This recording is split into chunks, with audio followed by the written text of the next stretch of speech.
रियासती हुकूमत ने आज असेंबली में एक तारीखी फैसला करते हुए मजलिस बल्दिया नरगुंडा को म्युनिसिपल कॉरपोरेशन में तब्दील करने का बिल पेश किया, जिसे असेंबली ने मंजूर कर लिया। वाज़ेह रहे कि नरगुंडा शहर को सन 1951 में बल्दिया का दर्जा दिया गया था। वक्त के साथ साथ शहर की आबादी में तेजी से इजाफा हुआ और शहरी हदूद में मुसलसल फैलती चली गई।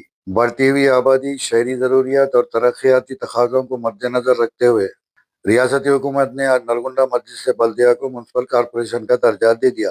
इस फैसले से नरगुंडा शहर में तरक्याती कामों, बुनियादी सहूलतें और शहरी खिदमत में मजीद बेहतरी की उम्मीद की जा रही है। Telangana municipalities third amendment act of 2026లో నల్గొండ మున్సిపాలిటీని, నల్గొండ మున్సిపల్ కౌన్సిల్ని మున్సిపల్ కార్పొరేషన్గా అప్గ్రేడ్ చేసే క్రమంలో ఈ చట్టం తీసుకురావడం జరుగుతుంది. వారికి నల్గొండ పట్టణ ప్రజలకు కూడా నేను శుభాకాంక్షలు తెలియజేస్తున్నా.